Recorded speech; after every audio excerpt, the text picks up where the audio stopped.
Hello and welcome back to Vedanta coaching academy. My name is Jeevan Kumar और आप मेरे साथ कर रहे हो हिस्ट्री को। ठीक है। एंड हिस्ट्री में देखिए हमारा जो मॉडर्न हिस्ट्री का टॉपिक चले हुए हैं, तो मॉडर्न हिस्ट्री में हमने ऑलरेडी जो ब्रिटिश आपके जिसमें हम एडवेंट ऑफ यूरोपियंस को लेकर के साथ ही साथ decline of the Mughal empire and then consolidation and expansion of British empire को हम कवर कर चुके हैं। ठीक है। इसमें जो हमारा छोटा सा टॉपिक एक रहता है आपका जो सेकंड टॉपिक का consolidation and expansion of British empire in India, उसका जो छोटा सा एक पार्ट है which is about relation of British India with the neighbouring country. और साथ ही साथ हम पढ़ेंगे ना कि देखिए जो उनकी एक्सपेंशन, जो ब्रिटिश एम्पायर की एक्सपेंशन है एंड कंसोलिडेशन है, how they did it through the administrative policies, कि उन्होंने ये प्रशासनिक जो उनकी पॉलिसीज है ना उसकी मदद से इनके द्वारा कैसे इसका एक्सपेंशन किया गया।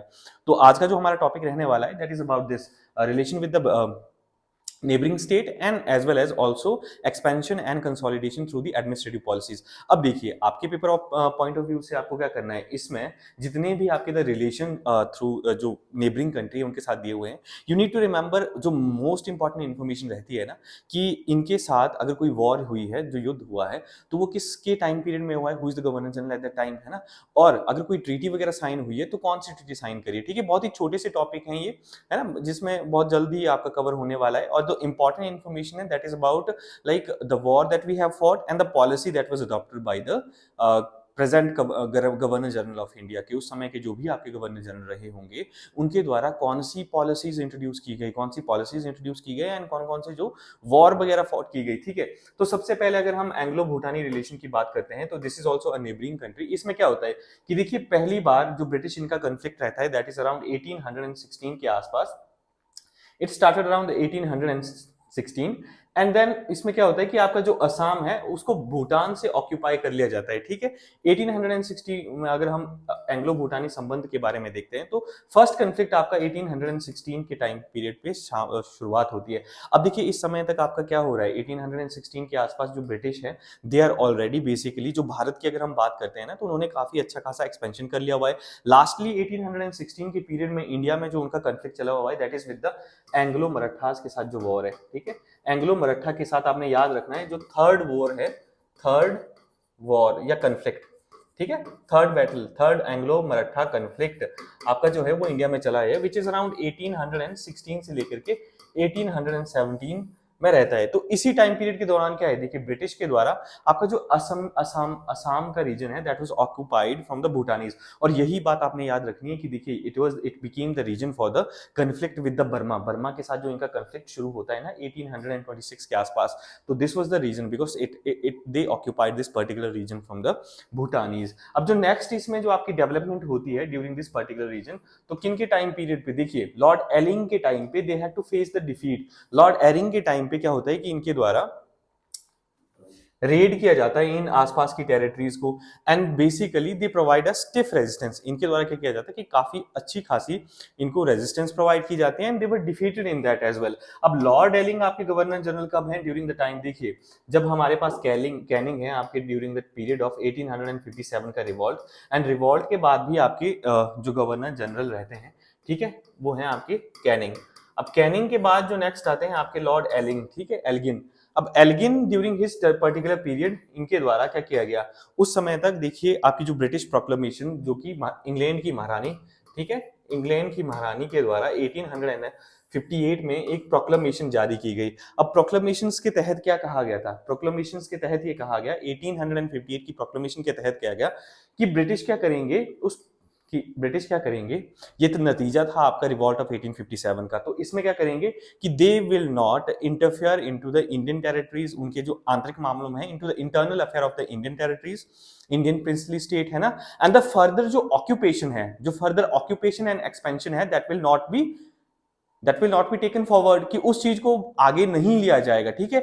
ऑलरेडी जितनी ब्रिटिश टेरिटरी है इंडिया में वो उतनी ही रहेंगी, हाँ, बशर्ते बाकी जितने भी रूलर है उनको directly they will not B they will directly not be occupied by the British. लेकिन क्या होगा, आपको उनकी अधीनता तो स्वीकार करनी ही पड़ेगी, है ना, अधीनता, you will be basically under the fold of British empire. Ultimately आप ब्रिटिश एम्पायर की पार्ट हो, बट हाँ आपको डायरेक्टली ऑक्यूपाई नहीं किया जाएगा। डायरेक्टली ऑक्यूपेशन का क्या मतलब है, जो आपके प्रिंसली स्टेट है ना, they are autonomous in their internal matter, कि वहां पे पॉलिसीज वगैरह क्या लगानी है वो डायरेक्टली क्या होगा, उनकी रिस्पॉन्सिबिलिटीज होगी। लेकिन जो ब्रिटिश के अधीन आता है वहां पे जो एडमिनिस्ट्रेटिव ढांचा होगा वो अंग्रेजों का होगा।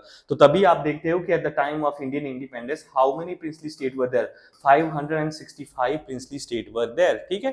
तो इसका मैं आपको यहां पर क्यों बता रहा हूं कि देखिए, तो भारत में तो क्या हुआ कि आपने क्या करना है कि आपने फर्दर जो एक्सपेंशन है वो कैरी आउट नहीं करनी है, लेकिन आपकी जो आसपास की जो सराउंडिंग एरियाज है, आपने इंडियन टेरिटरीज को भी तो सिक्योर करना है, क्योंकि उस समय क्या हो रहा है, आपका रशियन इन्फ्लुएंस जो है वो अपने इंक्रीज करने की कोशिश कर रहे हैं around the Afghanistan, around the Bhutan and जो तिब्बत वाला रीजन है। तो इन एरियाज में क्या हो कि ब्रिटिश इन्फ्लुएंस जो है बढ़े, ताकि उनके मर्केंटाइल इंटरेस्ट और उनकी जो डायरेक्ट टेरिटरीज है, जो डायरेक्ट टेरिटरी क्या आती है आपकी, इंडिया वगैरह, ठीक है, जो उनके डायरेक्ट कंट्रोल के अधीन है, उन चीजों को सिक्योर किया जा सके और बाकी आपको दूर से क्या हो कि यहाँ पर जो आपके नेबरिंग है, नेबरिंग में भी आपका जो इन्फ्लुएंस वो बरकरार रहे इन एरियाज में। यू कैन नॉट बेसिकली एक किसी और सुपर पावर को आप क्या कर सकते हो, you can not influence that particular region, आपके जो नेबरिंग स्टेट है उनमें आप इन्फ्लुएंस करने नहीं दे सकते हो, ठीक है।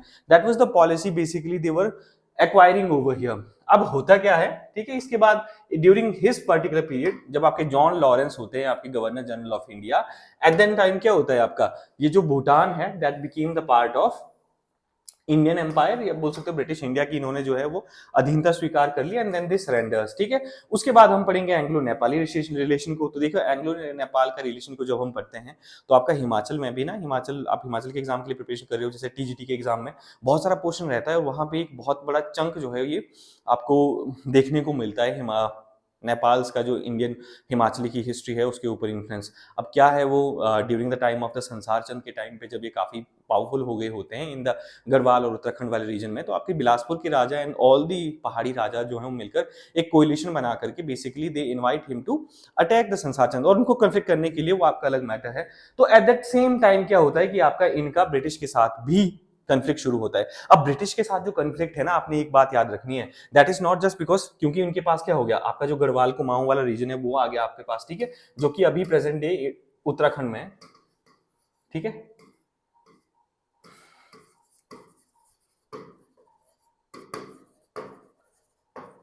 और इन्होंने क्या करा कि अपनी जो जितना भी अपना इन्फ्लुएंस है वो शिमला एंड शिमला की जो रियासतें थी उनके ऊपर भी शुरू कर दिया। और साथ ही साथ इस टाइम पीरियड तक बिटवीन द 1814, ठीक है, ये जो आपके एट द टाइम जब ये आपका कन्फ्लिक्ट शुरू होता है अंग्रेजों का किसके साथ, नेपाल के साथ, उससे पूर्व बाय द टाइम ऑफ देखिए 1800 के आसपास इन्होंने अपना जो इन्फ्लुएंस है वो इन रीजन्स में बढ़ाना शुरू करा, ठीक है। फिर क्या होता है, हिमाचल में 1804 में इनकी एंट्री होती है ना, जब संसार साधु के साथ इनका कन्फ्लिक्ट होता है, ठीक है। 1809 में इनको सिख फोर्सेस के द्वारा, आपने ये चीजें याद रखनी है, ठीक है। 1809 जिसके महाराजा रंजीत सिंह के साथ संसार चंद एक ट्रीटी करते हैं, एक संधि और नेगोशिएशन के तहत ही basically help him and the Gurkhas were defeated, ठीक है, उनको वापस जाना पड़ता है and they settled in the Kumaon और गढ़वाल रीजन। अब उसके बाद इन्होंने क्या करा कि ये इस तरफ तो नहीं आए, इस वाले रीजन की तरफ तो नहीं आए, कांगड़ा वाले रीजन की तरफ तो नहीं आए, बट इन्होंने क्या करा, आपकी जो शिमला की पहाड़ी रास्ते हैं एंड आसपास का जितना भी एरिया है वहां पर इंटरेस्ट बनाना शुरू कर दिया and all the important region came under their control. तो यहां से ब्रिटिश के लिए ये इम्पॉसिबल हो गया कि मतलब उन रीजन के ऊपर अधिकार बनाना, ठीक है। It was hurting the British mercantile interest. तो बाय द टाइम 1814 के आसपास क्या होता है आपका, इट स्टार्टेड, जो कन्फ्लिक्ट है that started in the Himachal वाले रीजन में जो है ब्रिटिश के साथ, ये जो नेपालियों का स्ट्रगल है दैट स्टार्टेड ओवर हियर, ठीक है, 1814। एंड अब ये खत्म कब होता है, जब आपकी ट्रीटी ऑफ सुगौली, ये चीज आपने याद रखनी है, one of the most important treaty है आपकी, 1816 में साइन की जाती है, जिसमें एक जो काली रिवर है that was decided the boundary between Nepal and as well as between the British India के साथ जो है वो बाउंड्री डिसाइड की गई थी। अब तो यहां पर रीजन बीइंग इनका कन्फ्लिक्ट क्यों शुरू हुआ, कन्फ्लिक्ट शुरू होता है कि जितने भी आपके जो इंपॉर्टेंट पासेस थे जो कि ट्रेड रूट प्रोवाइड करते हैं कहां को, तिब्बत की साइड को, ठीक है, that came under this गुरखास control, ठीक है। अब जब गुरखास के कंट्रोल के आगे तो जो ब्रिटिश के मर्केंटाइल इंटरेस्ट है, जो आपका ट्रेड रूट कंडक्ट हो रहा है, whatever thing they are occupying from the procuring from the Tibet वाले रीजन से, जो भी चीजें वो प्रोक्योर कर रहे हैं, it was basically impossible to trade them to the Indian sphere, है ना, इंडियन सब कंटिनेंट में लाना उनके लिए इम्पॉसिबल हो गया, because all the region were under their control and they have become the nuisance, ठीक है, nuisance उनके लिए बन चुके थे।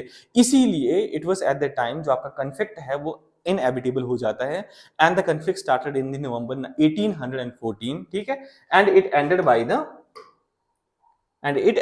the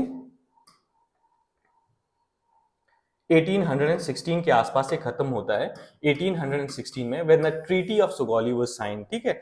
तो बस आपने Anglo and Maratha, Anglo and Nepali relation के बारे में आपने इतना इंपॉर्टेंट और इतनी चीजें याद रखनी है। Then we have the next आपका जो एंग्लो बर्मा रिलेशन। अब Anglo Burma relation is very important, very important इस क्यों है, क्योंकि देखिए Burma was part of India till 1935, ठीक है। 1935 it was the part of India, आपका जो बर्मा है। और बर्मा जो आपका प्रेजेंट डे इसका नाम है आपका म्यांमार, ठीक है। प्रेजेंट डे आपका जो म्यांमार है दैट इज द बर्मा। अब बर्मा के लिए देखिए ब्रिटिश का इसको क्या मतलब, इनकी जो इंपॉर्टेंस थी to occupy this particular region, because जो बर्मीज फॉरेस्ट हैं it was providing a greatest market for the British manufacturer and to contain the French expansion British for 3 Anglo Burmese war. अब उस समय जब when these people are there, तो India में क्या होता है आपका, देखिए उनके द्वारा सबड्यू कब किया गया, फ्रेंच को सबड्यू कर दिया। हमने ये ऑलरेडी पढ़ चुकी है ना चीजें, तो देखिए इसमें क्या होता है कि आपकी जो रिवीजन है दैट इज ऑल्सो है ना, हम उस चीज को भी हम रिवीजन है वो भी हो रही है आपकी साथ ही साथ। क्या है आपका 1761 में क्या होता है आपका 1740 में एंग्लो फ्रेंच जो है वो स्ट्रगल शुरू होता है भारतीय सब कंटिनेंट की अगर हम बात करें तो 1740 में, and then it ended by the 1761, ठीक है। 1761 के तहत ये खत्म होता है with the battle of Wandiwash. Battle of Wandiwash, ये याद रखना है आपने ये वाली चीजें, ठीक है। बैटल ऑफ वांडी वॉश के साथ जो क्या होता है कि ये स्ट्रगल है इंडियन सब कंटिनेंट में खत्म हो जाता है। अब इसमें क्या एक्सेप्ट किया गया कि ठीक है French can stay in India, Bharat में वो रह सकते हैं, बट क्या होगा उनका कि they only have to carry out the trading activities, कि वो केवल ट्रेडिंग एक्टिविटी ही कैरी आउट कर सकते हैं।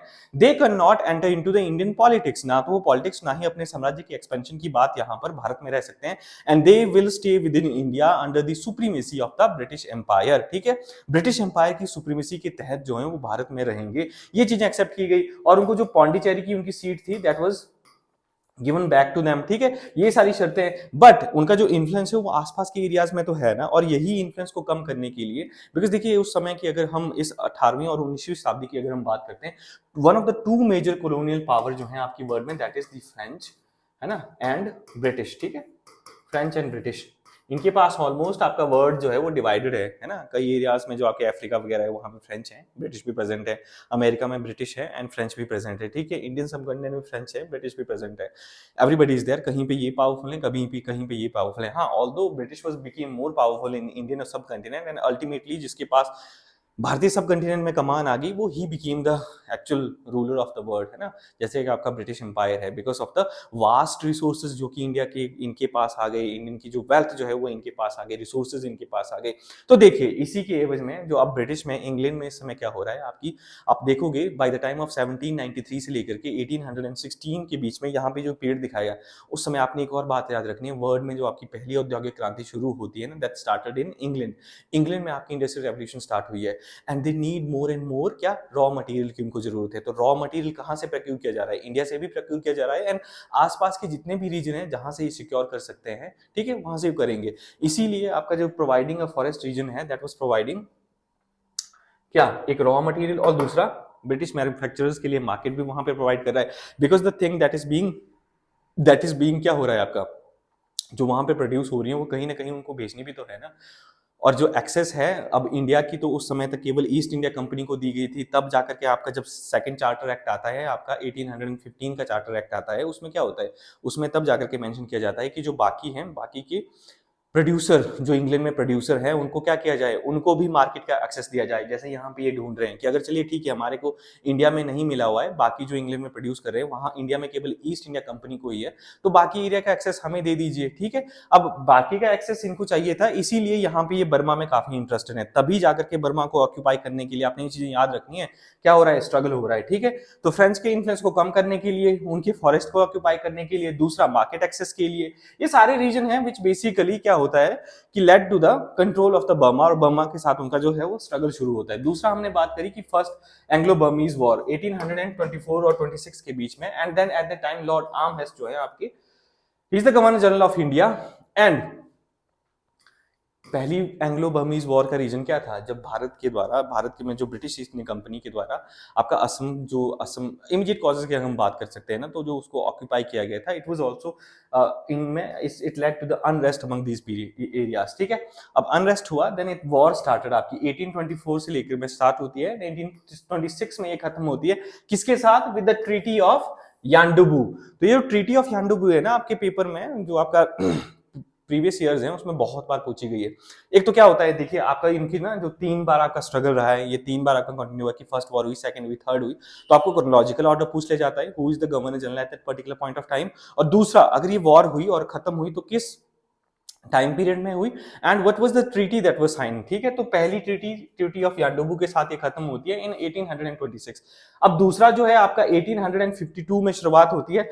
आपने याद इसमें क्या रखना है, governor general at the time lord Dalhousie, one of the most person क्या जो बिलीव करते हैं expansion of the British policies, expansion of the British empire में, जिनके द्वारा डॉक्ट्रिन ऑफ लैक्स भी इंट्रोड्यूस किया गया इसी एवज में। ठीक है, ठीक है, भारत में ट्रेन का इंट्रोडक्शन किसके द्वारा, इनके द्वारा ही किया गया है, train was introduce by him. ठीक है, तो बहुत सारे काम भी इन्होंने करे हैं। अब ये क्या है, लॉर्ड डलहौजी की देखिए हमने वही बात करी कि इनकी जो साम्राज्यवादी नीतिज को, उनकी जो पॉलिसीज है इसके बढ़ावा के तहत इन्होंने ही try to occupy this particular region. अब इसमें क्या हुआ आपका 1852 में जब आपकी ये सेकेंड एंग्लो बर्मीज वॉर होती है तो इनके द्वारा क्या ऑक्यूपाई कर लिया गया, पेगू जो कि लोअर बर्मा का रीजन है दैट वाज ऑक्यूपाइड। अब जो थर्ड एंग्लो बर्मीज वॉर होती है that is around 1885 and the governor general eight that time, ये बात आपने याद रखनी है, लॉर्ड डफरिन। ठीक है, Lord Dufferin, he was the governor general of eight that time, eight that point of time. अब 1885 में और कौन सी चीजें हुई है, one of the greatest thing that has happened during the 1885 the creation of Indian national Congress, भारतीय राष्ट्रीय कांग्रेस की जो स्थापना है, ठीक है, वो कब होती है, इंडियन 1885 में। ठीक है, राष्ट्रवाद का उदय भारत में, and how the Indian national movement basically got consolidated during this particular period, तो ये सारी चीजें भी आपने याद रखनी है। तो थर्ड एंग्लो बर्मीज वॉर जो है आपकी 1885 में ड्यूरिंग द गवर्नर जनरल कौन से हैं आपके, लॉर्ड डफरिन। ठीक है, अब इसमें आपका क्या होता है कि एंटायरली जो आपके रीजन है इसमें क्या होता है कि एंटायर रीजन जिसमें आपका अपर बर्मा है दैट वाज ऑक्यूपाइड। ठीक है, जो आपका ऑक्यूपाइड है 1885 में, आपका जो अपर बर्मा वाला रीजन जो है वो भी ऑक्यूपाई कर लिया। तो under this third Anglo Burmese war के तहत क्या होता है कि जो आपका एंटायर बर्मा है that came under the Indian fold और ब्रिटिश एम्पायर के अधीन आ जाता है। अब आपने देखिए इसमें जो चीजें आपने और याद रखने वाली हैं that is to remember that Burma जो है वो भारत का पार्ट रहता है टिल 1935। ठीक है, 1935 जब गवर्नमेंट ऑफ इंडिया एक्ट आता है ना आपका, गवर्नमेंट ऑफ इंडिया एक्ट 1935, इसमें कैटेगोरिकली मेंशन किया गया था कि जो बर्मा है दैट विल क्या करेगा आपका, that will became independent from India. ठीक है, वो भारत से अलग किया जाएगा and will became the independence. And ये जो आपका गवर्नमेंट ऑफ इंडिया 1935 है, इसमें ये जो क्लियरली मेंशन किया गया था, इस चीज को इंप्लीमेंट किया गया, कब किया गया, on April 1937।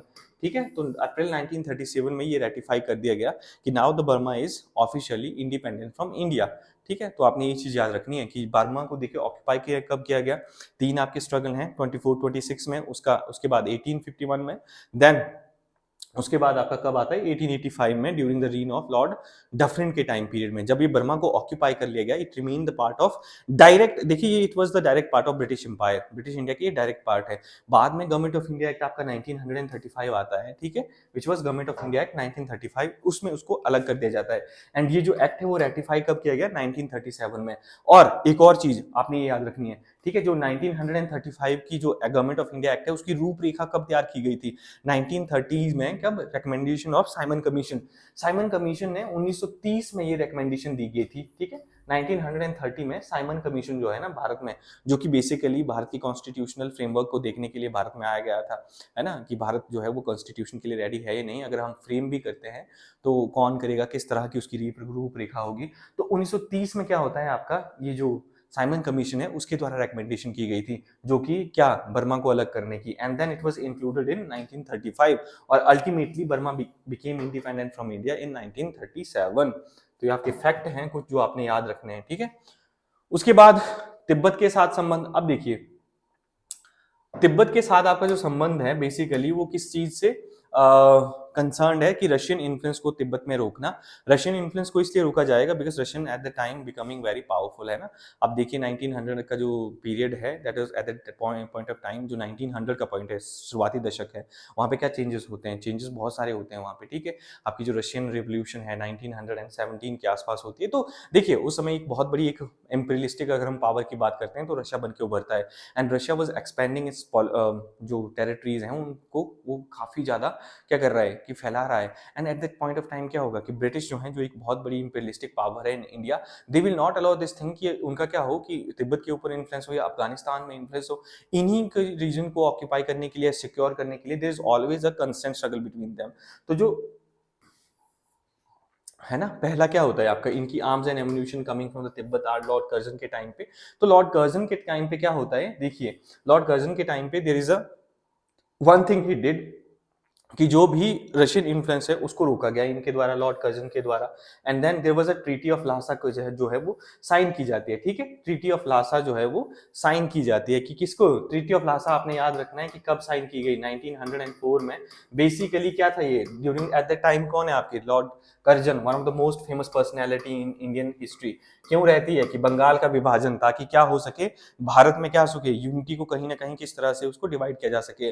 Bengal was emerging as a one of the most progressive state at that point of time, progressive state in the sense कि इंडियन नेशनलिज्म में उसका बहुत बड़ा योगदान था। इसीलिए आप रिलीजन के नाम पे और लैंग्वेज के नाम पे डिवाइड करिए, एंड जो ये आपका नेशनलिज्म एमर्ज हो रहा है उसको खत्म करिए। One of the most practical person British की एवज में, जिन्होंने ब्रिटिश एम्पायर को सेव करने के लिए ये सारे काम उठाए, ठीक है।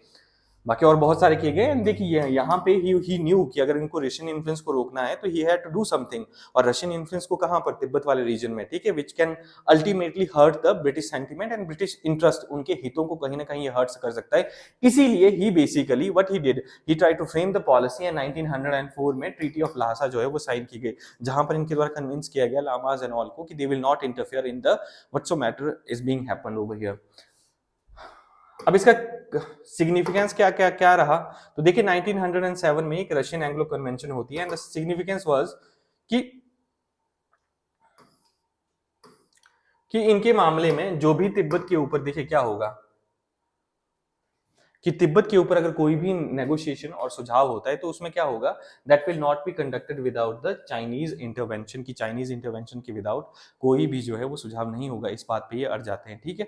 तो आपने 1907 में जो एंग्लो रशियन कन्वेंशन हुई है उसके बारे में याद रखना है। अब जो नेक्स्ट मेजर थिंग है वो आता है आपका Anglo Afghan relation, which is very important, ठीक है, बहुत ही ज्यादा इंपॉर्टेंट है। इंपॉर्टेंट इसलिए क्योंकि क्या होता है आपका एंग्लो अफगान, जो आपका अफगान वाला जो रीजन है ना, that was providing a kind of a buffer state to the British interest. अब बफर स्टेट कैसे है ये, बफर स्टेट इसलिए कि देखिए जो डायरेक्ट आपकी कंट्रोल में है ना इंडिया, तो इसके ऊपर रशियन, हमने देखे ना, एक तो क्या हो गया आपका तिब्बत हो गया, और दूसरा कौन सा रीजन हो गया, अफगानिस्तान हो गया। रशियन इन्फ्लुएंस, रशियन डायरेक्टली क्या कर रहा है आपका उस समय, it is sharing its border with Russia, ठीक है, रशिया के साथ ही जो है वो कहीं ना कहीं इसका जो इन्फ्लुएंस है इन रीजन तक पहुंच चुका है। अब इसी इन्फ्लुएंस को रोकने के लिए और ब्रिटिश रीजन्स को ना क्या करना है कि अपनी टेरिटरी एक्सपैंड करनी है, एक्सपेंशन के साथ साथ ही क्या करना है, जो डायरेक्ट उनके अधीन है, जैसे इंडियन सब कॉन्टिनेंट की बात करते हैं, ठीक है, उसको अगर by chance in the matter of conflict, in अगर कंफ्लिक्ट हो रहा है कहीं ना कहीं उनके साथ, अगर कंफ्लिक्ट हो रहा है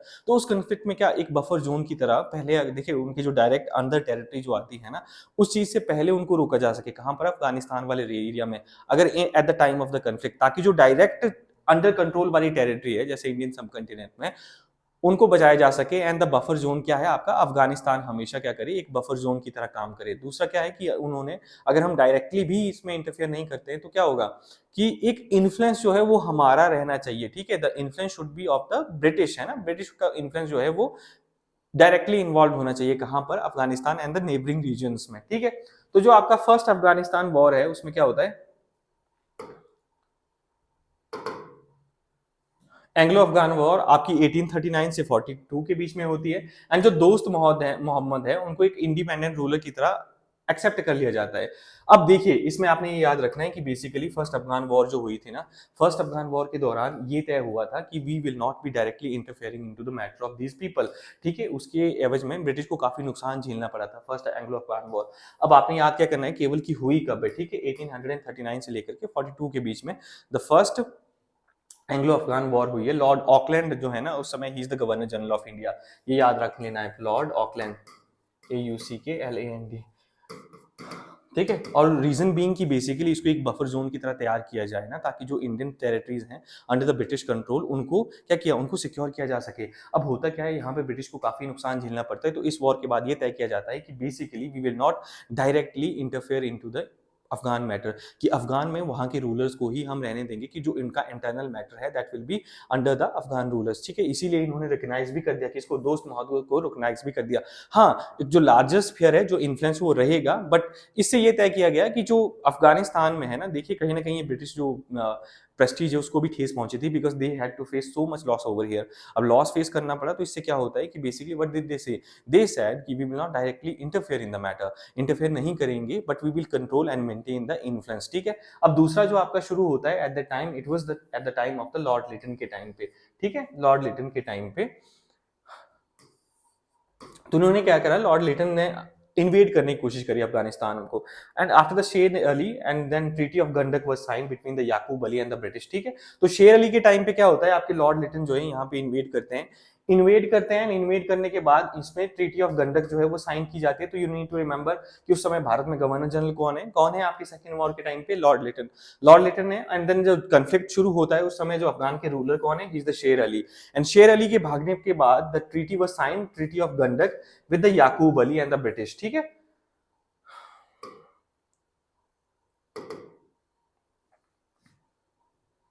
एंड देन यहाँ पे भी देखिए, यहाँ पे भी जो रीजन बीइंग था कि इसको एक एज अ बफर स्टेट की तरह ही हम यूज करें। एंड द नेक्स्ट है आपका,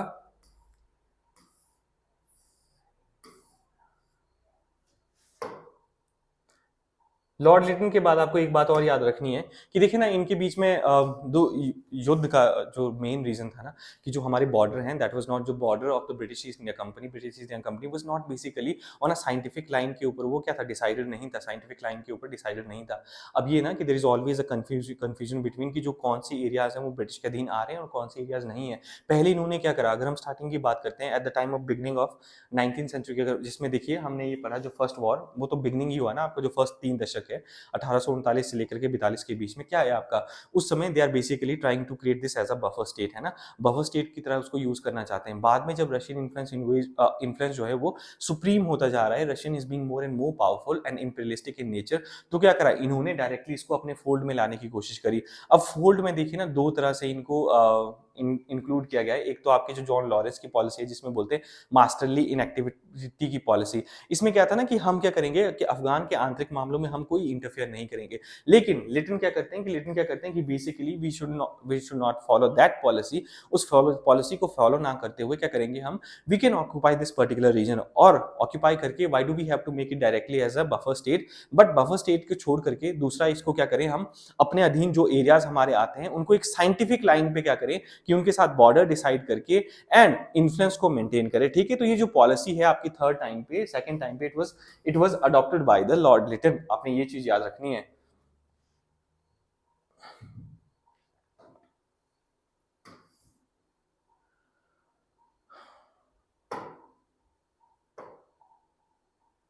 तो देखिए, ऑकलैंड को हम ऑलरेडी कवर कर चुके हैं ना, ऑकलैंड को हमने फर्स्ट वॉर के टाइम पे कवर कर चुका कि इंडियन बाउंड्री को इनको प्रोटेक्ट करना था फ्रॉम द रशियंस अटैक। ठीक है, तो किसी भी तरह से, चाहे ट्रीटी की तरह और अनेक्सिंग द नेबरिंग कंट्री, तो क्या करें, वही कि अपना इन्फ्लुएंस मेंटेन करना, या तो उनको डायरेक्टली इन्फ्लुएंस कर लो या तो फिर उनको ऑक्यूपाई कर लो। तो ये वाली पॉलिसी जो इनके द्वारा इंट्रोड्यूस की गई, जब ये नहीं करते हैं अफगान, बेसिकली रिफ्यूज करते हैं, तो ट्रीपार्टी ट्रीटी जो है उनके साथ साइन की जाती है, जिसमें क्या आपका सिख थे, शाह शुजा थे एंड द ब्रिटिश थे। ठीक है, and after Dost Mohammad of Afghan sided with the Russia and Persia. तो दोस्त मोहम्मद के बाद क्या होता है, दोस्त मोहम्मद के साथ के बाद जो आपके रशिया थे एट द टाइम, जो आपकी पहली पॉलिसी है, जो हमने फर्स्ट वॉर देखी, तो देखिए क्या हुआ, इनके बीच में ट्रीटी साइन हुई थी, है ना, फर्स्ट अफगान वॉर के बाद, और दोस्त मोहम्मद को शासक बनाया गया। लेकिन बाद में क्या है कि ये जो है क्या हो रहे हैं, ये जो अफगान हैं देवर साइडिंग विद द रशिया। ठीक है, siding with the Russia and Persia के साथ इन्होंने हमेशा से साइड करी, उनका पक्ष लिया। इसीलिए आपको जो सेकंड टाइम पे जब क्या करा, जब जॉन लॉरेंस के द्वारा क्या किया जाता है 1834-64 के आसपास, आप देखते हो कि basically what he masterly inactivity की जो पॉलिसी उनके द्वारा इंट्रोड्यूस की जाती है, कि अब हम क्या करेंगे कि देखिए, अफगान में हमने डायरेक्टली इंटरफेयर नहीं करना है, बट हम दूसरा क्या करेंगे, इंटरफेयर नहीं करेंगे, बट क्या करेंगे कि जो ये रीजन है उसमें अपना इन्फ्लुएंस मेंटेन करने की कोशिश करेंगे। और लॉर्ड लिटन के द्वारा इस एरिया को डायरेक्टली 1870 के आसपास इसको ऑक्यूपाई कर लिया गया। ठीक है, अब जी ये बॉर्डर को देखिए, बॉर्डर को मैं बात कर रहा था ना कि जो साइंटिफिक लाइन पे इन्होंने जो है वो डिसाइड करने की कोशिश करी, तो ये ड्यूरेंट लाइन जो है वो अभी बॉर्डर डिसाइड करती है बिटवीन इंडिया एंड अफगानिस्तान के बीच में। ठीक है, ये आपने याद करनी है। एंड देन इट वाज, ठीक है, ड्यूरेंट लाइन जो है वो क्या बॉर्डर डिसाइड करती है बिटवीन इंडिया एंड अफगानिस्तान के बीच में। अब जो हमारा सेकंड इसका जो सब टॉपिक था, देखिए हम इसमें कंक्लूड करने वाले थे, that was the extension of the British paramountcy through the administrative policy. कि जो ब्रिटिश पैरामाउंसी की क्या है, आपकी ब्रिटिश पैरामाउंसी है ना, जो एक्सटेंशन जो भारत की उनकी जो प्रशासन की नीति के तहत उन्होंने अपनी सुप्रीमेसी को क्या करा, एक्सपेंशन एंड कंसोलिडेशन किस प्रकार से करी। तो ये भी आपका जो डायरेक्ट कन्क्वेस्ट के साथ साथ ही इनके द्वारा जो पॉलिसीज डिवाइस की गई, ठीक है, अपने एम्पायर एंड टेरिटरी को बढ़ाने की, वो सब हम इसमें कवर करने वाले हैं। तो पहली देखिए इसमें क्या आती है, आपकी रिंग फेंस पॉलिसी आएगी, दूसरी आपके सब्सिडियरी अलायंसेस आएंगी, ठीक है, one of the most important है। देन फिर आएगी आपकी जो डलहौजी के द्वारा डॉक्ट्रिन ऑफ लैप्स इंट्रोड्यूस की गई, एंड थर्ड ऑकलैंड की पॉलिसी, उनकी लॉरेंस की पॉलिसी, एंड देन हम जो ऊपर बात करी हमने किस प्रकार से लॉर्ड लिटन के द्वारा इंट्रोड्यूस की गई पॉलिसी। ठीक है, ये सारी पॉलिसीज हम पढ़ने वाले हैं। तो पहला आपका जो रिंग फेंस की पॉलिसी है, जिसके जो किसके द्वारा इंट्रोड्यूस की गई, पहले तो आपको ये पता होना चाहिए, this is by the Warren Hastings. अब रिंग फेंस की पॉलिसीज क्या है, तो देखिए ना, जब हम जो बार बार ऊपर भी हम बात कर रहे हैं ना कि क्या था आपका, बार बार हम ऊपर बात कर रहे हैं ना किस चीज की बात कर रहे हैं कि बफर स्टेट, बफर स्टेट, तो वो बफर स्टेट है क्या। अब देखिए मैं आपको ना यहाँ पे एक रीजन बता देता हूँ आपको, हम एक रफ सा इंडियन मैप जो है वो ड्रॉ करेंगे।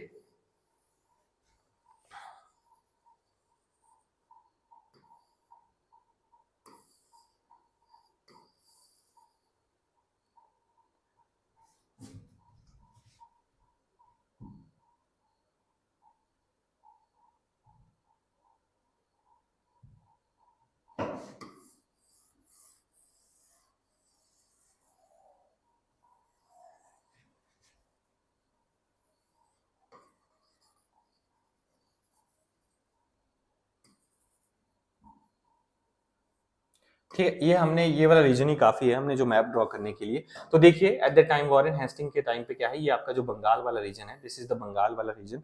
अब बंगाल वाला रीजन है तो ये जो है ना, इस एरिया को, इसमें अभी जो है ब्रिटिश ने at that point of time Bengal को अपने अधीन करा हुआ है। ये हैदराबाद का कर्नाटक वाला रीजन है। इधर अगर हम 1772 के पास देखते हैं तो अभी मैसूर को अपने कंप्लीटली अधीन में नहीं लिया हुआ है। ठीक है, छोटा मोटा इधर बॉम्बे है। तो अब इन्होंने क्या करा, जो Bengal was one of the most prominent territory of the British East India company. क्यों, क्योंकि Bengal was at that point of time, अगर हम 18th सेंचुरी में देखते हैं तो आपका ट्रेड से लेकर के एग्रीकल्चरल प्रोड्यूस से लेकर के everything one of the richest state है।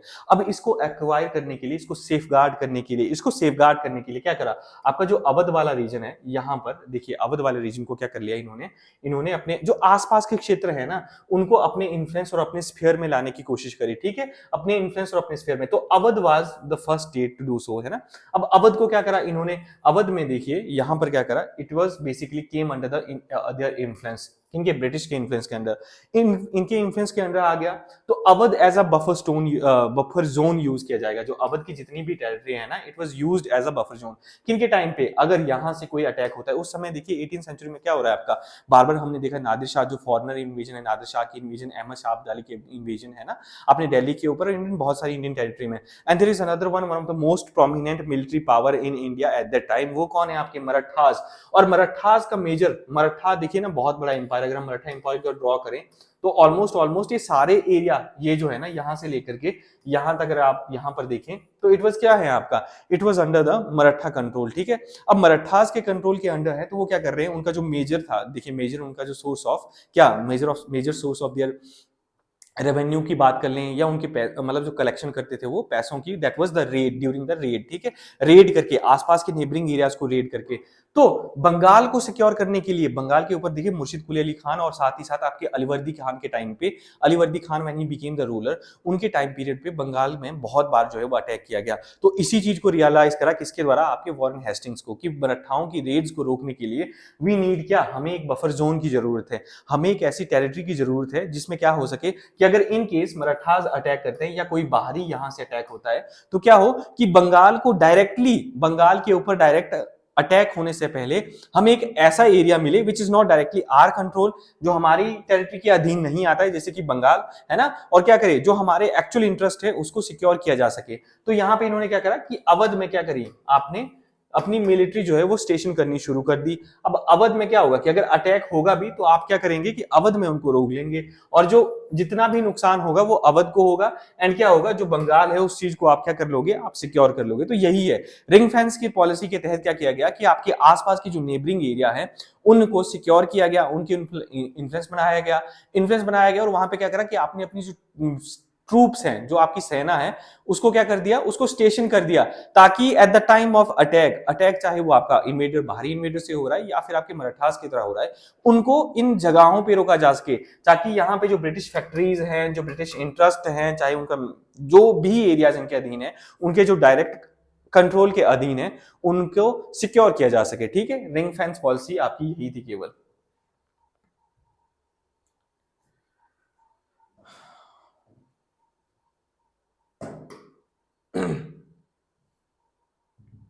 अब नेक्स्ट आती है आपकी सब्सिडियरी अलायंसेस। तो देखिए सब्सिडियरी अलायंसेस जो है वो आपकी, आपने ये याद रखना है, इट वाज बाय द वेल्जली 1798 से लेकर के ये भारत के गवर्नर जनरल रहते हैं टिल 1805 तक, 1805 तक। और जो आपके वॉरेन हेस्टिंग साहब हैं उनको पता है आपको 1775 से लेकर के 85 तक है, 1772 से लेकर के 85 तक ये was the governor general of India. उसके बाद आपके कॉर्नवालिस आते हैं, कॉर्नवालिस के बाद आते हैं आपके लॉर्ड वेल्जली। अब लॉर्ड वेल्जली का जो नेचर है ना, he was imperialistic at his core, मतलब कि ये अत्यंत ही साम्राज्यवादी शासक था। अब इसने क्या इंट्रोड्यूस करा, इसने इंट्रोड्यूस करा कि basically we can adopt any mean. ठीक है, या अगर आपको डायरेक्ट कन्फ्लिक्ट करना है तो आप कन्फ्लिक्ट करिए, डायरेक्ट आपको वॉर करना है if you want to do that, जैसे कि इनके द्वारा मैसूर को यूज किया गया। क्या किया गया, मैसूर को अपने फोल्ड के अंदर लाया गया। जो आपकी फोर्थ एंग्लो मैसूर वॉर है 1799 में जो आपकी हैपन होती है, जिनके लास्ट रूलर आपके टीपू सुल्तान है। ठीक है, टीपू सुल्तान को किसके द्वारा, इन्होंने उनको भी अपने फोल्ड में लाने की कोशिश करी थी। क्या उनको भी दिया गया था, आपको क्या उनको भी मौका दिया गया था कि आप सब्सिडियरी अलायंस को जो है वो क्या कर लीजिए, साइन कर लीजिए, एंड साइन कर लीजिए, बट ही रिफ्यूजेस। तो इनके द्वारा अटैक किया गया एंड देन मैसूर को ऑक्यूपाई कर लिया गया। तो इन्होंने हर हथकंडा अपनाया, चाहे आपको क्या करना पड़े, डायरेक्ट अटैक करना पड़े, डायरेक्ट वॉर लड़नी पड़े, या फिर दूसरा क्या करना पड़े आपको, चाहे जो है आप एडमिनिस्ट्रेटिव पॉलिसीज के तहत जो है इनको ऑक्यूपाई करिए। अब सीधा आप आपने इनके बारे में एक बात याद रखनी है, जो आपकी सब्सिडियरी अलायंस है, जिसको क्या अधीनस्थ पॉलिसी हिंदी में ये भी कहते हैं। ठीक है, तो इसमें क्या है आपका, देखिए क्या होगा, इसमें क्या था कि आपने 3-4 बातें याद रखने की हैं जो आप याद रखोगे इसमें सब्सिडियरी अलायंस में। पहला क्या है कि जो भी अगर साइन करता है सब्सिडियरी अलायंस, पहले तो कि किसने साइन करी, फर्स्ट किसने साइन करी, सेकंड किसने साइन करी, पर उससे पहले हम प्रोविजन के बारे में बात कर लेते हैं। तो देखिए इसके तहत क्या होगा, अगर आप साइन करते हो, मान लीजिए आप इंडियन स्टेट हो, इंडियन स्टेट जैसे हम इंडियन स्टेट है, और इंडियन स्टेट में मैंने क्या करा कि मैंने साइन कर दी, तो मेरे को क्या करना पड़ेगा, सबसे पहले अपनी आर्मी को डिसबैंड करना पड़ेगा। Army should be disband. Disband का मतलब क्या हुआ कि आपको अपनी आर्मी क्या करनी है, आप आर्मी नहीं रख सकते हो, आप अपनी आर्मी नहीं रख सकते हो। ठीक है, तो क्या आपका जो सबसे बड़ी पावर है आपसे वही छीन ली गई। ठीक है, आप खुद की आर्मी नहीं रख सकते हो। दूसरा क्या होगा कि जो ब्रिटिश आर्मी है, ठीक है, जो ब्रिटिश आर्मी है, ब्रिटिश ट्रूप्स है, अब हम जो ब्रिटिश ट्रूप है वो क्या होंगे, आपके एरिया में क्या होंगे, स्टेशन होंगे। जो आपकी टेरिटरी है वहां पर ब्रिटिश ट्रूप जो है वो रखे जाएंगे। अब ब्रिटिश ट्रूप तो रखे जाएंगे, पर इनकी मेंटेनेंस का कॉस्ट कौन बियर करेगा, मेंटेनेंस कौन बियर करेगा, इसका जो खर्चा है वो कौन उठाएगा, इस आर्मी को पैसा कौन देगा, सैलरी कौन देगा, वो दी जाएगी जो सब्सिडियरी अलायंस का स्टेट है। ठीक है, मान लीजिए मैंने साइन करी है तो मैं इस आर्मी को खर्चा मैं दे रहा हूं। ठीक है, अब थर्ड प्रोविजन क्या था, थर्ड प्रोविजन था कि you can not have any relation without the information of a British. किनके साथ, फॉरेन रिलेशन नहीं कर सकते हो आप, वॉर नहीं कर सकते हो, संधि नहीं कर सकते हो, जो आपके नेबरिंग एरिया या किसी भी के तहत, जैसे कि कोई और पावर है, फ्रेंच है इंडिया में, डच है, डेन्स हैं, जो भी यूरोपियन अदर कंट्रीज हैं, या आपके जो नेबरिंग स्टेट है, उनके साथ you have to surrender your ये याद रखना है आपने, फॉरेन रिलेशन। ठीक है, फॉरेन रिलेशन आपने सरेंडर करने हैं। ठीक है, ये बात आ गई आपकी। अब चौथा क्या है, चौथी प्रोविजन ये थी कि ब्रिटिश क्या करेंगे, हमेशा एक एजेंट नियुक्त होगा which will be appointed and will stay in the court, कि वो आपके दरबार में हमेशा रहेगा। इवन दो ये इसलिए रखा गया था कि जो सब्सिडियरी अलायंस में जो शर्तें रखी गई हैं आप उसका पालन कर रहे हो या नहीं कर रहे हो, बट अगर हम रियलिटी की बात करें तो ये क्या कर रहे थे, ये वाले भाई साहब क्या कर रहे थे, जो एजेंट नियुक्त किए गए थे, ये डायरेक्टली उनके इंटरनल मैटर में भी हस्तक्षेप कर रहे थे। इवन दो कहा यह गया था कि we will not interfere into your internal matters, ठीक है, लेकिन हस्तक्षेप यहाँ पे हो रहा है। अब क्या है, अब इसमें एक और प्रोविजन ये था इस टेरिटरी में कि देखिए मैंने क्या करे, जो ब्रिटिश ट्रूप है, जो ब्रिटिश सेना आपके दरबार में रह रही है आपकी प्रोटेक्शन के लिए, उसको क्या होगा कि अगर आप सैलरी नहीं दे पाते हो, अगर आप सैलरी नहीं दे पाते हो तो आपके क्षेत्र का, आपके राज्य का एरिया, कुछ एक एरिया क्या होगा, the area will be seized by the British, seize कर लिया जाएगा और उसको ऑक्यूपाई कर लिया जाएगा, ठीक है। क्या होगा कि अगर आप पेमेंट नहीं कर सकते हो तो आपको अपने एरिया का कुछ एक भाग सरेंडर करना पड़ेगा। इससे क्या हो रहा है कि मैक्सिमम जिन भी लोगों ने क्या करा था, सब्सिडियरी अलायंसेस को साइन करा था, क्योंकि इसमें क्या करें, ये जो ट्रूप रखा हुआ है ना, ब्रिटिश ने क्या करे, जो आर्मी मेंटेन करी है उसका लार्ज वो क्या कर रहे हैं, जो संख्या है ना वो बढ़ाए जा रहे हैं। तो बहुत बड़ी आर्मी इन्होंने क्या करा, देखिए अपने को एक भी रुपया नहीं देना है, इन्होंने क्या करना है, जो अंग्रेजों को एक ढेला नहीं खर्चना है, बट क्या, किसकी एवज में, मेरे खर्चे के ऊपर क्या कर रहे हैं, वो आर्मी को मेंटेन कर रहे हैं। अब जो छोटे छोटे राज्य थे जो इस आर्मी की कॉस्ट नहीं दे पाए, उन्होंने अपनी टेरिटरी ही सरेंडर कर दी। इस प्रकार से क्या हो रहा है, क्या हो रही है, ये एक्सपेंशन हो रही है ना। अब इस पॉलिसी के तहत क्या करा उसने कि मैक्सिमम एरियाज को अपने अधीन करता गया, यहाँ पे एक्सपेंशन होती गई। अब क्या हुआ, ठीक है, इसमें क्या है, अब इस ट्रीटी के बदले में उन्होंने, अंग्रेज क्या ऑफर कर रहे थे, वो इतना ऑफर कर रहे थे कि we will protect you from internal and external threat, कि अगर आंतरिक कोई विद्रोह हो रहा है या कोई बाहरी आपके ऊपर अटैक हो रहा है तो हम आपको प्रोटेक्ट करेंगे। ये सारी चीजें जो है उन्होंने सिर्फ इतनी सी बात कही थी। बाकी आपको इसमें इन चीजों से क्या लग रहा है, इन चीजों से क्या पता लगता है आपको कि क्या हो रहा है कि अंग्रेजों ने बेसिकली उनकी सॉवरेंटी को खत्म कर दिया, आपको अपनी स्वतंत्रता ही सरेंडर करनी पड़ी। इसलिए बहुत सारे एरियाज जो हैं, बहुत सारे जो शासक हैं जिन्होंने इसको साइन करा था, उन्होंने अपना क्या कर दिया, कि उनके पास पावर तो कुछ बची नहीं, ठीक है ना, तो पैसा बचा, तो क्या करा कि अपनी टेरिटरी ही सरेंडर कर दी। अब आपने जो याद रखना है वो है कि देखिए किस किस के द्वारा सर्वप्रथम इस टेरिटरी को साइन किया गया, ठीक है। तो जो सर्वप्रथम इस ट्रीटी को साइन करने वाले थे वो थे निजाम ऑफ हैदराबाद, ठीक है। ये बात आपने याद रखनी है क्योंकि ये ना आपको डायरेक्टली पूछ लिया जाता है कि ये जो सब्सिडियरी अलायंस थी इसको साइन करने वाला भारत का पहला नेटिव स्टेट कौन बना। तो जो निजाम ऑफ हैदराबाद है, इन्होंने 1798 में 1798 में पहले शासक या पहली आपकी रियासत बनती है जिसके द्वारा सब्सिडियरी अलायंस को साइन किया गया। बाद में आपका जो सेकंड है वो कौन है, मैसूर। लेकिन आपने ये याद रखना है कि मैसूर ने अपनी स्वेच्छा से साइन नहीं करी थी, यहाँ पर टीपू सुल्तान ने क्या करा, युद्ध करा। Tipu Sultan fought the war till his end, उन्होंने बोला कि मैं I will never sign this treaty, ठीक है, I would rather die fighting war, कि मैं युद्ध लड़ते हुए मर जाऊंगा लेकिन मैं इस ट्रीटी को कभी साइन नहीं करूंगा। And he did so. Fourth war में क्या होता है कि टीपू सुल्तान की मृत्यु होती है, और जब टीपू सुल्तान की मृत्यु के बाद वुडियार डायनेस्टी, ठीक है, वुडियार डायनेस्टी जो कि मैसूर पे पहले भी शासन करते थे, उनको रिस्टोर किया गया वुडियार डायनेस्टी को। तो इन्होंने साइन करी है ये 1799 में जो ये ट्रीटी साइन की गई ना सब्सिडियरी अलायंस की, वो वुडियार ने करी, ना कि टीपू सुल्तान ने, क्योंकि टीपू सुल्तान तो फोर्थ एंग्लो मैसूर वॉर में उनकी मृत्यु हो गई थी, ठीक है। उन्होंने कैटेगोरिकली मना कर दिया था इसको साइन करने में, साइन करने के बाद। और जो बाकी रियासत हैं आपके वो देख लीजिए, तो कौन है आपके, निजाम ऑफ हैदराबाद आपके पहले हैं, मैसूर आपका सेकंड था, फिर आपके तंजूर आते हैं, फिर पेशवा ने इसको साइन करा, ठीक है, जिसमें भोंसले के द्वारा साइन किया गया, सिंधियाज के द्वारा साइन किया गया, और राजपूत स्टेट थे, कुछ एक राजपूत स्टेट थे उनके द्वारा भी साइन किया गया, जैसे कि भरतपुर, जो भरतपुर के रूलर हैं। और ये होलकर, ये कहाँ पे आते हैं आपके, मराठास में आते हैं। पेशवा के साथ 1802 में किया गया, भोंसले के साथ 1803 में किया गया, ठीक है, सिंधियाज के साथ 1803 में किया गया, और होलकर के साथ 1816 में। आपने ये याद रखना है, ठीक है, कब कब इनके साथ ये साइन की गई थी। 1802, ठीक है, 1803 सिंधियाज के साथ 1803 एंड होलकर के साथ, ये मराठा शासक हैं आपके 1816, ठीक है, 1816, 1802, ठीक है, 1803 और 1803 एंड 1816 आपका 1816, ये किसके साथ, मराठा पेशवास के साथ। और सबसे पहले कौन है आपके, निजाम ऑफ हैदराबाद 1798 में, ठीक है, मैसूर 1799 में, ठीक है। अब आता है आपका डॉक्ट्रिन ऑफ लैप्स। अब डॉक्ट्रिन ऑफ लैप्स आपके भी जो डलहौजी साहब है, ये भी he is also a very imperialistic kind of a nature, imperialistic in nature, काफी साम्राज्यवादी टाइप के व्यक्ति हैं और जिनके द्वारा डॉक्ट्रिन ऑफ लैप्स को इंट्रोड्यूस किया गया, ठीक है। और ये रहते कब तक है, 1848 से 56 तक he is a governor general of India. और उनके बाद कौन आते हैं आपके, लॉर्ड कैनिंग आते हैं। और कौन कैनिंग के टाइम पे क्या होता है, 1857 का विद्रोह होता है, ठीक है, ये याद रखना है आपने। तो अब उस समय क्या था, देखिए इनके द्वारा क्या किया गया, the policy which he did, the policy which he adopted. अब पॉलिसी इनके द्वारा क्या अडॉप्ट की, डॉक्ट्रिन ऑफ लैप्स। लैप्स का मतलब क्या है कि अगर देखिए ना, उस समय जितनी भी भारत की रियासतें थी उसमें क्या किया गया कि अगर आपके पास कोई नेचुरल एयर नहीं है, आपका जो नेचुरल एयर नहीं है, बायोलॉजिकल एयर नहीं है, तो क्या होगा कि आपके जो अडॉप्शन के अधिकार है उसको समाप्त कर दिया गया कि जो नेटिव इंडियन रूलर हैं they can not adapt until और अनलेस क्या किया जाए, ये ब्रिटिश के द्वारा रेटिफाई किया जाए, खुद उनके द्वारा रेटिफाई किया जाए। पर मोस्ट ऑफ द केसेस में वो करते नहीं है।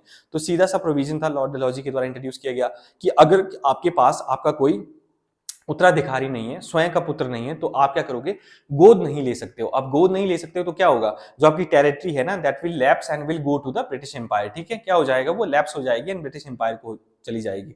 झांसी की रानी का भी यही मेन रीजन था, शी बिकेम द बेसिकली जो मेन लीडिंग फोर्स हैं आपके 1857 के रिवॉल्ट के, तो जो उनके पुत्र थे वो भी he was also adopted. And जो ब्रिटिश हैं उस बात को नहीं मानते हैं and then she had to basically later on उनको जो है वो युद्ध में ही शामिल होना पड़ता है and then she fought very bravely. तो वो बात है आपकी। अब देखिए इसमें आपने क्या याद रखना है कि जो सबसे पहले किस रियासत को डॉक्ट्रिन ऑफ लैप्स के अधीन जो है वो इंक्लूड किया गया, कब, किसमें, ब्रिटिश रियासत में। तो सबसे पहले जो थी आपकी सतारा है, ये याद रखना आपने, 1848 में। देन जयपुर आता है 1849 में। फिर आता है आपका संबलपुर, फिर आती है आपकी भगत। अब ये भगत ना काफी इंपॉर्टेंट है हिमाचल के एग्जाम और हिमाचल के पॉइंट ऑफ व्यू से इंपॉर्टेंट है। क्यों इंपॉर्टेंट है, क्योंकि भगत इज दी ओनली रियासत फ्रॉम हिमाचल प्रदेश, ठीक है, ये हिमाचल प्रदेश की सोलन की रियासत थी आपकी, ठीक है, एक प्रिंसली स्टेट है। तो it was the only state of Himachal Pradesh जो कि डॉक्ट्रिन ऑफ लैप्स के तहत क्या किया गया था, इसको ऑक्यूपाई किया गया था, ठीक है, डॉक्ट्रिन ऑफ लैप्स के तहत ऑक्यूपाई किया गया था। तो भगत को तो आपने याद ही रखना है बाकी क्रोनोलॉजिकल ऑर्डर के लिए। फिर उसके बाद उदयपुर, फिर झांसी 1853 एंड नागपुर 1854। इसी के तहत देखिए अवध को भी ऑक्यूपाई किया गया था, बट अवध जो है ना आपने इसमें नहीं रखना है, इसको ना डॉक्ट्रिन ऑफ लैप्स में नहीं डालना है। अवध किया गया था ऑक्यूपाई 1856 में, कब, अवध, OUDH लिखने हैं अवध को, ठीक है, अवध को भी ऑक्यूपाई किया गया। लेकिन अवध के लिए रीजन क्या इनको था कि अवध के लिए ये रीजन मिला कि जो आपका एडमिनिस्ट्रेशन है वो आप सही ढंग से नहीं चला रहे हो, उनके ऊपर माल एडमिनिस्ट्रेशन का जो है वो इल्जाम लगाया गया और इसके तहत अवध को ऑक्यूपाई कर लिया गया। अब अवध क्या है, इन रीजन से जो आपके मैक्सिमम सोल्जर हैं वो ब्रिटिश इंडियन सेना में जो ट्रूप्स हैं उसका मेजर चंक जो है वो क्या करते हैं, they basically having a major portion, मतलब मेजरली आपके जो थे वो इन रीजन से आते हैं सोल्जर। अब जब उनके साम्राज्य को ऑक्यूपाई कर लिया गया तो बेसिकली आपके जो सिपाही हैं they also broke into the mutiny, वो कहीं आपके कैसे कारण बनता है। तो ये सारी चीजें हैं। तो अब क्या हो गया, आपने याद रखना है क्रोनोलॉजिकल की पहली रियासत कौन थी, सतारा थी। और हिमाचल से कौन है, एकमात्र है आपकी जो भगत स्टेट जो कि 1850 में ऑक्यूपाई की गई।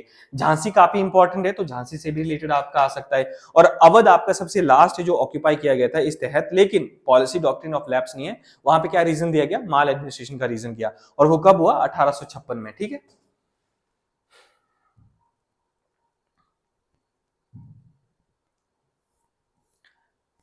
अब नेक्स्ट जो है वो यही आपकी एक्सपेंशन एंड कंसोलिडेशन की अगर हम बात करते हैं थ्रू दी एडमिनिस्ट्रेटिव पॉलिसीज, तो लिटन के द्वारा जो आपकी प्राउड रिजर्व की पॉलिसी इंट्रोड्यूस की गई 1876 से लेकर के 70-80 के बीच में, he is the governor general. अब ये पॉलिसी क्या है, ये इन्होंने ना अफगानिस्तान में अपने एरिया को सिक्योर करने के लिए इंट्रोड्यूस करी थी। हमने कहा ना कि इनके द्वारा डायरेक्टली अटैक किया गया। इस तहत इन्होंने क्या करा कि बेसिकली अफगान जो है ना, अफगान में हमने ये जो मास्टरली इनएक्टिव पॉलिसी है which is introduce by the John Lawrence, मैंने ऊपर भी बात करी थी, ये हमने इंट्रोड्यूस नहीं करनी कि हम इंटरवेंशन ना करें, बल्कि हम क्या करते हैं, अपना जो बॉर्डर है ना इसको क्या करेंगे, इस तहत इस पॉलिसी के तहत क्या करा इन्होंने कि बॉर्डर जो है हमने साइंटिफिक लाइन पे क्या करना है, डेवलप करना है कि जो हमारा एरिया है, जो हमारी टेरिटरीज है, जो हमारी सीमाएं हैं, जो हमारे है ना लाइंस है, उनको क्या करो, बॉर्डर है उसको क्या करो, आप बॉर्डर को साइंटिफिक लाइंस के ऊपर डिसाइड करो कि कौन सा रीजन जो है हमारे अधीन आता है, कौन सा नहीं, ताकि जो एम्बिग्यूटी है ना, जो कहीं ना कहीं कंफ्लिक्ट को लीड कर रही है बार बार अफगानिस्तान के साथ, वो खत्म हो सके। और दूसरा, we don't need to be like inactive in the area of Afghanistan, हमें इनएक्टिव होने की भी नहीं जरूरत है, we can be active, proactive. और दूसरा कैसे कर सकते हैं, हम ऑक्यूपाई कर सकते हैं। और आपने देखा कि कैसे 1880 के बीच में, 78 के बीच में इनके द्वारा रीजन को ऑक्यूपाई किया गया। दूसरे आपकी जो जॉन लॉरेंस की बात करते हैं, वो was a governor general of India from 1864 से 69 के बीच में। इनके टाइम पीरियड पे ही आपकी जो जो कैपिटल है इंडिया की, समर कैपिटल जो है वो आपकी शिमला बना दी जाती है, ठीक है, जॉन लॉरेंस के टाइम पे।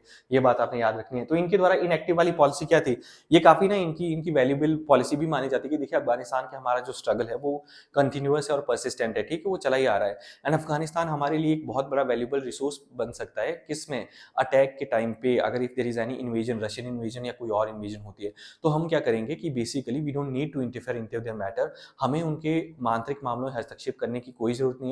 We can completely let them have whatever they are doing, ठीक है, वो जो करना चाहते हैं, उनके आमिर जो अफगानिस्तान के रूलर हैं उनको करने दीजिए। हाँ, अपना आप इन्फ्लुएंस बरकरार रखिए। तो ये थी आपकी मास्टरली इनएक्टिविटी की पॉलिसी कि अफगानिस्तान से रिलेटेड ये पॉलिसी है। और इसमें क्या है, दोनों ये पॉलिसी अफगानिस्तान को लेकर, रीजन को लेकर के, एक बोलते हैं कि we don't need to interfere, दूसरा कि ठीक है आप एक तो क्या करिए, अपने बॉर्डर डिफाइन करिए, और दूसरा क्या करिए कि वहां पे आपको you have to be active, little bit of active होने की जरूरत है आपको। तो ये पहले आई और ये बाद में आई।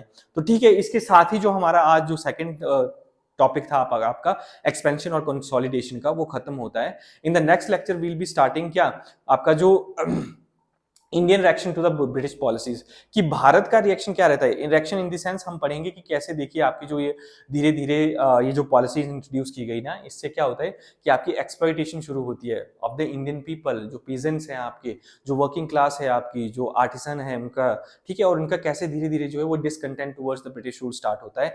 And they basically later on it erupted as a revolt, कि धीरे धीरे धीरे वो कैसे एक एक्यूमुलेट होता जा रहा है ना, and then led to the eruption of the revolt. तो हमें बहुत सारे आपकी 1857 की जो मेजर रिवॉल्ट से पहले हमें बहुत सारे रिवॉल्ट देखने को मिलते हैं, जिसमें सिविल अपराइजिंग आती है आपकी, पीजेंट अपराइजिंग आती है आपकी, ट्राइबल अपराइजिंग आती है, और भी बहुत सारे नेचर की अपराइजिंग है, सिपाही अपराइजिंग आती है ना। इनको हम पढ़ने वाले हैं हमारे नेक्स्ट लेक्चर में, ठीक है।